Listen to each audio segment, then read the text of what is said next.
미국의 그 초식을 보고 결정을 할 것 같습니다. 우리 이제 무협지 옛날에 많이 보셨겠지만 예를 들어 상대방의 초식이 어떤 초식이 나오냐에 따라서 내 대응 방식이 달라지니까 중국에서는 이걸 이제 견초, 출초라고 합니다. 이제 그런 말들을 하는 것 자체는 그만큼 불확실성이 큰 것 같아요. 정해진 답이 있는 것도 아니고 해법도 달라질 수 있고 미국도 타격이 클 수 있다라는 게 객관적으로 분석하는 쪽이더라고요. 그래서 중국이 대응할 수 있는 수단은 5개가 있는 것 같아요. 첫째 이제 관세에 대응하는 그 5개 수단인데 첫째가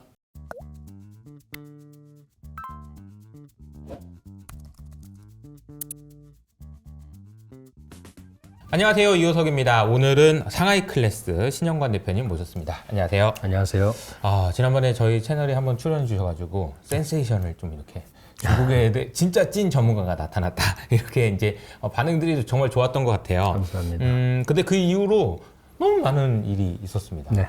중국에서 정책이 나온 이후로 이제 미국의 대선이 끝났고요. 그리고 미국 대선이 끝나면 어떻게 해야 되겠다라고 지금 생각하고 있는 중국도 이제 생각이 어떻게 바뀌었는지도 모르겠고 그래서 오늘 할 얘기가 참 많은데 오늘은 제가 크게 한 3가지 정도 여쭤볼 생각이에요. 이제 트럼프가 당선된 것은 중국엔 어떤 의미가 있는지 그리고 중국에서 정책이 한번 그 추석 연휴 전후로 한번 나왔고 그리고 이제 연말에 나오고 또 내년이 또 있잖아요. 그러니까 이걸 우리 어떤 타임 스케줄로 봐야 되는지 그리고 마지막으로는 최근에 그 대표님 채널에 보니까 반도체, 중국의 반도체에 대해서 다뤄주셨는데 이거 저희 투자하시는 분들도 너무 관심이 많아서 그런데 시장에 제대로 많이 알고 있는 분이 많이 없는 것 같아서 그렇게 한 3가지 정도를 여쭤보도록 하겠습니다. 감사합니다. 우선은 트럼프 어떻게 보셨어요?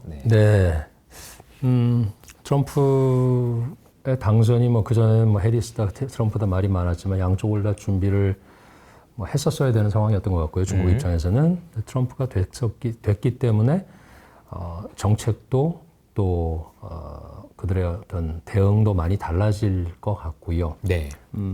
다들 이제 가장 큰 타격은 역시 이제 트럼프의 1호 정책이라고 할 수 있는 관세지 않습니까? 그렇죠. 그런데 그 관세가 60%까지 그러면 얼마간의 기간으로 60%까지 갈 거냐 이게 이제 관건일 텐데 지금 이제 미래가 좀 헷갈리고 우리가 과거를 조금 보면 답이 좀 나오지 않습니까? 2018년 당시에 첫 무역전이 시작이 됐을 그리고 그 이후에부터 지금까지 중국의 어떤 변화 과정을 보면 사실 중국 입장에서는 지역도 넓어졌고 그러니까 무역 영토가 더 넓어졌다고 봐야 될 것 같고 그리고 그 당시에 있었던 충격도 시간을 가지고 상당히 흡수가 됐다. 이제 그 숫자를 보시면 중국이 그 당시에 미국으로 수출해서 받는 흑자가 거의 중국 전체의 50%가 넘었었거든요. 근데 지금은 미국의 의존도가 30% 정도입니다. 그러니까 그거 자체가 이제 나머지 그럼 20%는 어디로 갔을까? 그게 이제 저희가 잘 알고 있는 동남아라든가 그리고 이제 멕시코라든가 이런 쪽으로 갔겠죠. 근데 그거는 중국 입장에서 보면 수입 다변화 그리고 출해라고 요즘 많이들 표현을 하지 않습니까? 이제 해외로 나간 거. 이 2가지에다가 이제 산업 수출 품목 자체가 업그레이드 된 거. 이런 몇 가지 변화들이 있었다고 보고요. 근데 그럼 그 당시에 중국이 무역 흑자와 지금의 무역 흑자 보면 지금의 무역 흑자가 더 크거든요. 역사상 최대 지금 이번 금년에 1조를 넘는 무역 흑자를 낼 거다라고 하는데 그러니까 그게 되게 신기해요. 중국의 무역 흑자가 올해 사상 최대예요. 미국에서 그렇게 때렸는데도. 그건 이제 2가지 이유가 있는 것 같아요. 중국의 물건이 비싸졌기 때문에 옛날 같이 이제 인형 만들고 무슨 트렁크 만들고 양말 만들고 이런 구조가 지금은 전기차 만들어서 내보내고 심지어 반도체도 만들어서 내보내고 이렇게 이제 산업 고도화가 됐다는 그래서 이제 가격이 비싸진 애들이 많아졌다. 그게 하나고 두 번째는 1조 달러라는 그런 그 무역 흑자가 결국 미국에는 줄어들었어도 나머지 국가로 다 흘러 들어가면서 이제 아까 말씀드린 다변화됐다. 이제 그런 요인들이 종합적으로 작용을 한 것 같고요. 그리고 또 흑자니까 이제 수입을 안 해서. 그렇죠. 중국에서 이제 내수 경기가 안 좋아서 이 영향도 있었겠죠. 어쨌든 근데 흑자가 1조 달러 넘는다는 건 상당히 상징적인 의미가 있죠. 그렇죠. 그들의 일단 수입도 내수가 안 좋으니까 줄어든 것도 있겠지만 그렇다 그래서 수입해서 만드는 물건이 또 나가야 되기 때문에 그게 이제 완전히 줄어들었다기보다는 일부 이제 반영이 됐을 텐데. 그래서 여러 가지 요인들 때문에 지금 1조 원 했다는데 또 하나가 이제 밀어낸 게 있죠. 미국이 이런 본격적인 제재가 시작되기 전에 먼저 땡겨서 내보내는 그거는 분명히 야 트럼프 된 데들아 빨리 지금 네, 하기 전에 네. 빨리 해라 이런 게 있었던 그렇죠. 거죠. 그것도 있고 유럽의 이제 전기차 그렇죠. 관세 올리기 전에 또는 매기기 전에 바로 내보내야 된다. 그러니까 그 부분이 있었다 그러는데 그게 과연 얼마나 될 거냐. 10%면 최대인 것 같고요. 그러니까 결국은 중국의 이제 상품 경쟁력과 무역의 그 영토의 다변화 이런 부분에 있어서는 이제 그래서 트럼프 덕분이다 뭐 이런 얘기도 하더라고요, 농담으로. 그런 반면에 그러면 중국은 앞으로 트럼프가 60%를 올리게 되면 그럼 중국의 영향은 얼마나 될 거냐. 네, 여러 네. 이제 뭐 하우스나 연구소 리서치 또 국내에서도 중국 국내에서도 많은 리서치들이 나오는데 제가 볼 때 뭐 평균적으로 이렇게 쭉 보면 한 1% 정도의 타격은 있을 거다. GDP에. GDP의 1%. 그게 이제 거의 맥스인데 중국이 대응할 수 있는 수단은 5개가 있는 것 같아요. 그래서 첫째 이제 관세에 대응하는 그 5개 수단인데 첫째가 환율 가지고 일부 해칭을 할 것이고요. 두 번째는 보복 관세를 때리겠죠. 비록 미국이 수입하는 양이 중국이 미국으로부터 들여오는 양의 뭐 한 대여섯 배 될 텐데 그럼에도 불구하고 보복 관세는 의미가 나름 조금은 있겠죠. 그리고 수입 다변화를 더더욱이 할 것 같고 그리고 현지 공장을 지어가지고 현지 생산하는 출해라는 걸 할 것 같고. 이제 미국은 리쇼어링을 하는데. 그렇죠. 중국은 이제 반대로 공장을 보내요. 그래서 그게 참 재밌는 것 같아요. 지금 과거에는 중국이 폐쇄형 국가였고 미국은 뭐 완전히 그 글로벌라이제이션을 하는 자유무역하고. 국가. 근데 지금은 이제 그게 완전히 뭐 100%라고는 아니지만 어쨌건 결이 달라지고 있다, 두 나라가. 그것도 저희가 참 재밌게 역사에서 불과 20-30년 사이에 변하고 있는. 그러니까 10년도 안 됐죠. 시진핑이 그때 뭐 WTO 가가지고 이게 뭐가 바뀌 이상하다 이런 얘기 했던 것도 비슷한 맥락이에요. 네. 그러니까 그렇다고 보면 그럼 이제 네 가지가 있으니까 마지막이 뭐냐라고 볼 때 우리가 지금 계속 그 기대하고 있고 요구하고 있고 하는 이제 국내 내수비양 재정 정책을 가지고 수출이 줄어드는 걸 갖다가 어느 정도 끌어올려야 되나. 그러니까 이렇게 5가지밖에는 없어요. 그 외에는 다 이제 마이너한 것들일 거고 네네. 크게 분류하면 5개인데 그 5개 수단이 얼마나 비중을 가지고 해야 되느냐는 문제는 이제 미국의 그 초식을 보고 결정을 할 것 같습니다.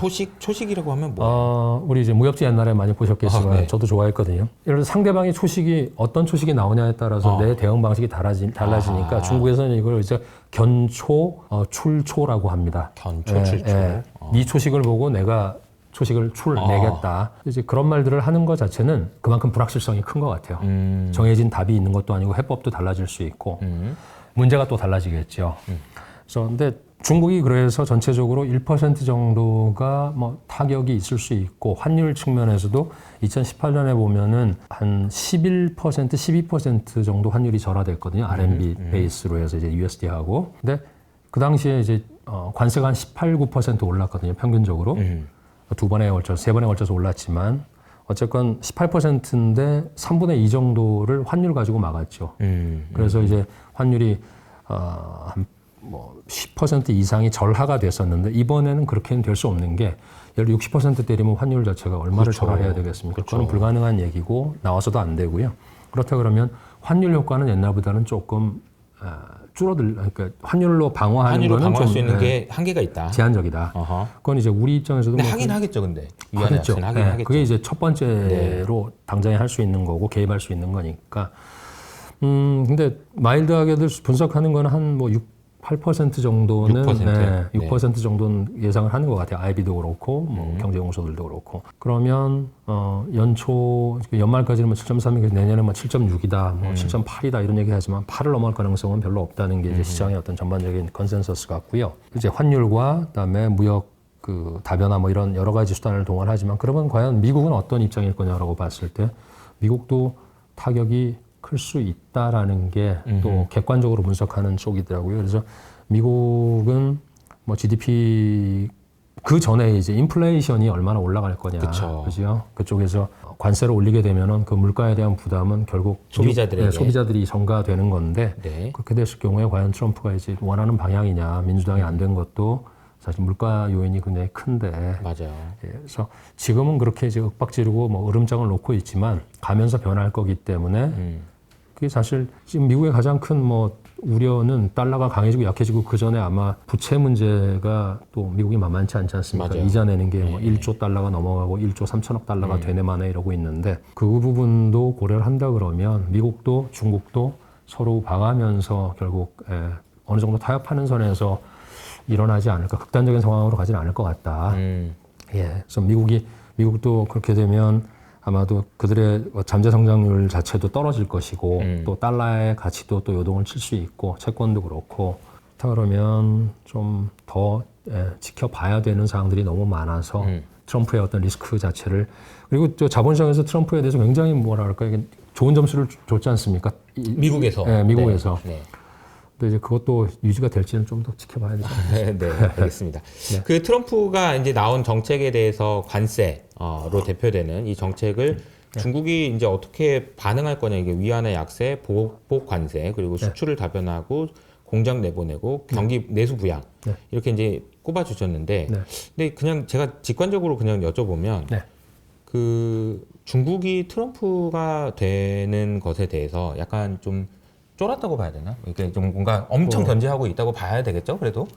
그렇죠. 네, 워낙 저기 세게 나올 것 같으니까. 네. 네. 그러니까 일단 현상이 변한 거잖아요. 그쵸. 그전에 민주당이 이제 적응을 했던 과정에서 그리고 민주당은 어찌 보면 협상이 가능했었고 극단적으로 뭐 반도체라든가 이런 쪽은 오히려 더 강한 압박을 했었지만 나머지 부분에서는 사실 뭐 협상, 뭐 합리적이었다고 할까요? 뭐 그런 게 있었지만 지금은 어디로 튈지 모르는 그런 분위기에서 5개 이들의 방어 수단이 다 여러 전선에서 동원이 될 가능성이 있고요. 근데 뭐 그 외에 뭐가 있을지는 더 지켜봐야 될 것 같습니다. 그리고 이제 4년이나 이제 갈 거니까 네. 이게 또 장기전이 될 거라 네. 처음부터 막 뭔가를 쏟아내기는 또 어려울 것 같다는 생각도 들고요. 그렇죠. 다 보여주지는 않을 것 같고요. 그러니까요. 그게 이제 아마 정책에도 조금씩 과거에 봤던 대로 뭐 이렇게 바로바로 반영이 되는 그런 게 아닐 것 같고요. 네, 알겠습니다. 네. 근데 이게 여기서 한 가지 좀 궁금한 게 네. 중국에서, 그러니까 한국에서 이제 중국을 보는 게 또 있을 거고요. 근데 중국에서 또 한국을 보는 게 있을 것 같은데, 뭐 얼마 전에 뭐 뉴스에 잠깐 나오긴 했지만 시진핑이 한국에도 올 거다 뭐 이런 얘기도 좀 있고요.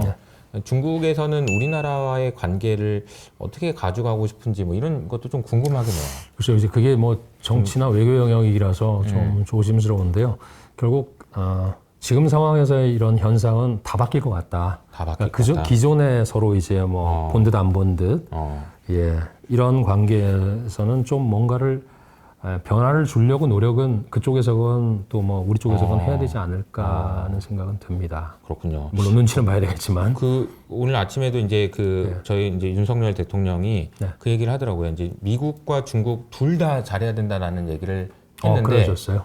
못 들었어요. 그걸 보고 제가 갑자기 떠오르는 생각은 그 대통령이 백악관 가서 기타 치고 노래 부르는 게 생각나가지고 잠깐만 뭔가 우리나라 정부도 바뀐 건가? 이런 생각이 좀 들었어요. 그러니까 이제 지금 여러 가지 그 해법들이 머릿속에서 이제 어떻게 지금 뭐 트럼프가 저렇게 나오면 어떻게 해야 돼? 막 이런 생각들을 지금 하고 있는 것 같고 중국도 이제 그러면 우리나라를 좀 포용하거나 아니면 좀 혜택을 주려고 하는 쪽으로 갈 수도 있지 않겠냐 이런 시각들도 많은 것 같아요 최근에. 예, 대표님의 그 워딩을 좀 다르게 해석을 하면 지금 중국은 우리가 필요한 시점이라고 저는 판단해 더 필요한데 이제 우리가 그걸 테이크할 거냐는 다른 문제지만 맞아요. 왜냐면 아까 출해라 그래서 제가 얘기했잖아요. 밖으로 가는데 미국으로 들어갈 수 있는 근데 멕시코가 지금 막히면 그렇죠. 예.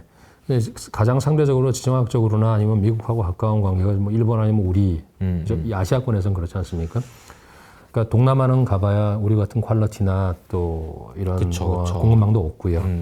그렇기 때문에 아마도 시진핑 주석이 진짜로 조금 태도가 변했다 그러면 필요에 의한 거지. 그렇죠. 예, 우리가 필요한 여러 가지 경제적으로 또는 정치적으로 뭐 지정학적으로 다 필요한 거겠지만 그건 우리한테는 좋은 일이니까 잘 활용을 해야 될 것 같고요. 그러니까 활용을 해야 되는데 이게 잘 이제 해야 될 텐데 그죠? 예. 그게 산업별로 다르지 않을까 싶어요. 맞아요. 어떤 것으로 중국이 우리한테 당근을 줄 수 있는지도 참 고민을 많이 해봐야 될 필요는 있는 것 같아요. 그러니까 대등한 관계에서 뭐 그거는 맞닥뜨려 가지고서 받을 거 받고 또 뭐 도와줄 거 도와주고 또 미국 눈치를 안 볼 수도 없는 상황이라 봐야죠.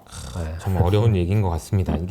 이게 하나를 딱 이게 이럴 거다라고 전망하기가 어려운 이유가 일단 트럼프가 어떻게 나올지 모르니까 지금 다 보고 있는 상황이라 근데 지금 참 쉽지 않은 것 같아요. 우리뿐이 아니지 않습니까? 뭐 독일도 그렇고 뭐 EU 전체적으로도 그렇고 지금 혼돈의 상황에서 어떻게 준비를 하고 뭘 해야 될지 그리고 또 윽박지르기도 하더라고요. 뭐 독일 재정부 장관 뭐는 보복 관세 반드시 때리겠다고 이런 얘기도 하는 거 보면 그쪽은 이제 대놓고서 얘기를 하는데 우리는 그럼 어떻게 할까? 그러니까요. 봐야 되겠죠. 네, 큰 격변이 일어나고 있어서 어떻게 이제 진행되는지는 좀 상황을 지켜봐야 될 것 같고요. 네. 그리고 이제 또 중국의 정책이 이제 계속해서 나오고 있긴 한데, 네.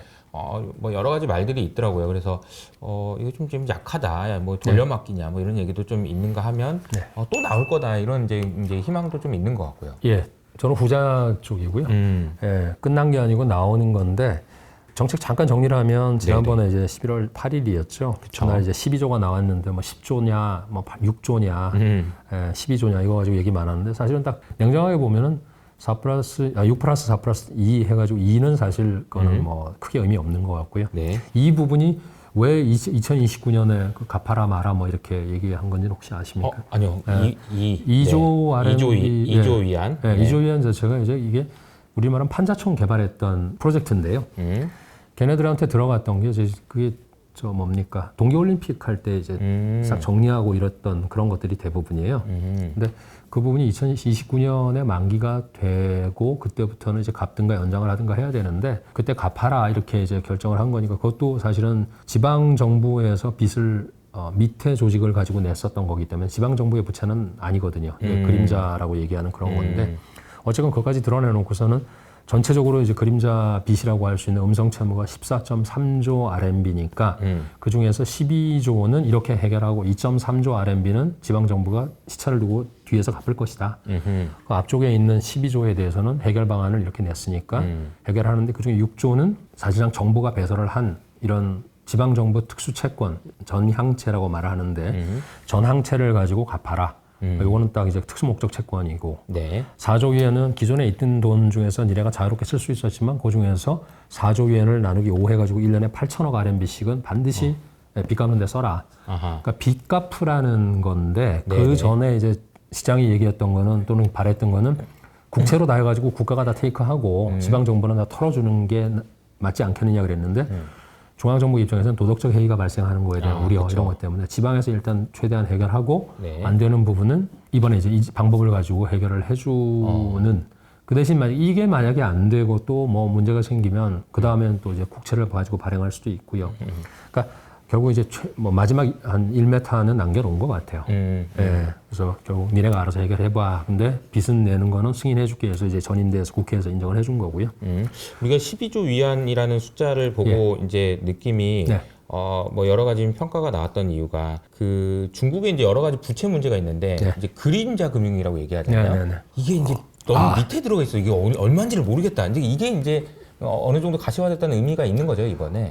그렇죠. 그러니까 중국이 중앙집권 국가지 않습니까? 요거는 이제 조금 설명을 드려야 되는데 네. 중앙집권 국가이기 때문에 지방정부가 발행하는 지방정부 채권 자체도 중앙에 배서가 되어 있는 상황이라고 보셔야 되는데 이 모델로 해서 중앙이 알고도 모른 척, 모르고도 모른 척 하면서 잡아 돌렸던 것이 이제 60조다, 80조다 해서 이제 지방정부의 전체 부채예요. 네, 네. 그리고 이 지방정부가 가지고 있는 전체 부채 중에서 상당 부분이 또 그림자 형태로 존재를 하고 있다는 추측이 많았었던 거고, 근데 얘들은 어떤 형태였냐면 지방정부가 직접 발행한 것이 아니라, 네. 아까 말씀드린 지방정부가 발행하는 채권은 정부의 전인대 승인을 받아야 되는데, 지방정부 얘가 가지고 있는 회사들이 몇 개 있잖아요. 그게 이제 LGFV라고 해서 이제 로컬 가버먼트, 파이낸셜 비클 또는 플랫폼 P자를 붙이기도 하고요. 이런 애들은 도시투자공사, 도시개발공사, 이런 성투개발공사 이런 이름으로 숨어 있습니다. 그래서 이게 이제 수백 개가 있어요. 얘네들이 예를 들어서 우리 마을에 다리를 놓는다든가 우리 고가를 건설한다든가 아니면 지방정부 청사를 만든다든가 이런 데다가 회사채로 발행을 한 겁니다.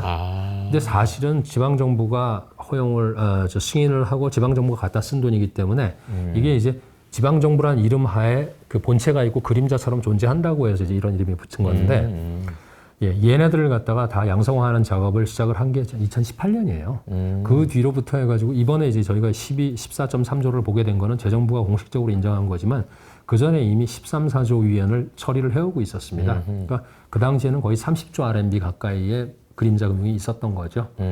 예. 그리고 남은 게 이제 14.3조인데 이거에 대한 정의나 정확한 뭐 이거는 우리가 정보가 없지 않습니까? 그렇죠. 중앙정부가 이렇게 한 거고. 근데 또 하나 보실 게 이게 속성으로 보면 미국도 왜 연방이 국채가 있고 또 지방 정부에서도 옛날에 뭐 우리 오렌지 카운티가 뭐 그 디폴트 한다 뭐 이런 얘기 많이 나왔었잖아요. 맞아요. 네, 그것처럼 미국도 이제 그 GSE라 그래가지고 Government Sponsored Enterprise라고 해서 이 GSE가 존재합니다. 그 뭐 많이들 들어보셨을 텐데 예, 정부가 가지고 있는 게 이제 우리로 말하면은 주택보험공사 같은 그 페니메하고 프레디맥 얘네들이 그쵸. 지금 그거거든요. 근데 중국은 그 조직이 없어요. 그러니까 중국에서 그 국유 기업이 가지고 있는 사실상 정부기관이라고 하는 이 철도공사가 있는데 걔들이 발행한 채권이 한 6조 RMB 정도 있습니다. 얘가 이제 유일한 그 GSE고요. 나머지는 전부 다 지방정부 부채 형태로 존재를 하면서 LGFV 형태로 존재하는 거죠. 그래서 이렇게 몇 단으로 나눠놓고 보면 미국에서 서프라임 모기지 할 때 우리가 이제 언더라잉 채권으로 썼었던 그 페니메나 프레디메의 그 주택 모기지 채권 이런 것들처럼 중국은 지방 정부가 그 부동산 관련된 부채를 가지고 있는 거고 나머지 부채는 집산 개인들이 다 가지고 있는 거죠. 우리가 지난번에 이제 그 금리 0.5% 내릴 때 했던 38조 RMB 한국 돈으로 한 7,200조 원의 빚을 그쪽 이제 중국은 이게 뭐 이 구조화 채권이나 뭐 MBS로 존재하는 게 아니라 그냥 개인이 다 테이크하는 거니까 그래서 그 5천만 가구 1억 5천만 명에 대해서 금리를 0.5% 내리면 소비에 조금 도움이 되지 않겠느냐.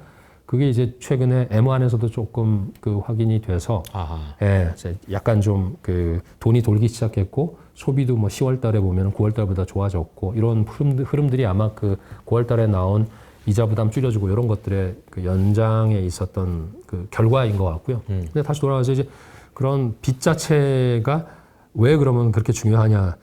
중국 중앙정부 입장에서는 이 빚 해결 자체가 문제 해결의 시작으로 봤던 것 같아요. 예, 소비하려고 먼저 돈을 주는 것보다 지방정부가 이 빚이 있기 때문에 민간에 두 가지를 주죠. 하나는 그 공무원들이나 아니면 그 방 공무원들에게 지급할 급여 자체가 줄어들고 안 나가니까 이건 또 지역 소비라든가 3선, 4선 도시의 소비가 안 되는 거고 두 번째는 그 정도로 지방정부가 빚을 많이 지은 민간기업이라든가 일반 그 단위라고 하는 기업체들이 있죠. 거기에 결제가 안 되니까 이것도 이제 계속 미지급금이 쌓이고 그러니까 이제 경기가 안 좋아지고 안 돌아간다. 그러니까 이제 그 빚을 조금 단기 부채를 장기 부채로 바꿔주고 왜냐면 LGFV가 가지고 있는 거는 신용도가 낮으니까 금리 자체가 7, 8%거든요.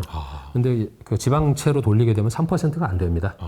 네. 그래서 뭐 낮은 지역은 한 2.1%, 2.2%에서 국채랑 비슷하게 돼요. 예, 사실상 국채 그 크레딧을 주고 있는 거기 때문에 그럼 여기서 발생한 극단적으로 8% 주던 동네에서 3% 미만으로 내려가면 5% 이자를 덜 주게 되지 않습니까? 그렇죠. 그 돈 가지고서 이제 뭔가를 숨칠 여유가 생기는 거죠. 그래서 이제 이게 시작이고 그 뒤에는 남은 것이 이제 재정 정책과 통화 정책은 계속 이제 지속이 되고 있는 거니까 그렇게 이어질 것이라고 저는 보는데 트럼프 때문에 아마 그 재정 정책의 강약이나 템포도 조금은 조절을 해가지 않을까 하는 그런 또 새로운 뭐 이런 의견들도 나오고 있습니다. 네. 예. 알겠습니다.